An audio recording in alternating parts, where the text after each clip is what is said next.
Hatuwezi kubali kuweka siasa kwa mambo ya afya ya watu wetu, ya Wakenya wetu. Kama rais ameona ni vizuri afanye kazi na Waamerika na tutengeneze facilities, ndio kukitokea shida hizo facilities zitumike. Hatuwezi ongoza nchi kwa kuchochea, kuweka ukabila kila kitu. Hata kama ni mambo ya health, we unaweka ukabila.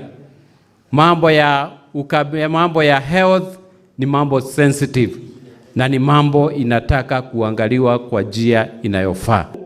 Lakini Rais William Ruto amesema wacha nijenge 23 guarantee centers in case Ebola ikuje Kenya, na atuombi ikuje, tukue na mahali ya kutibu watu wetu, kwa sababu hatutaki kwenda ile njia ya corona ambayo watu wetu wengi waliangamia. So we must be ready from the lessons ambayo tulijifunza wakati tulipata janga ya corona.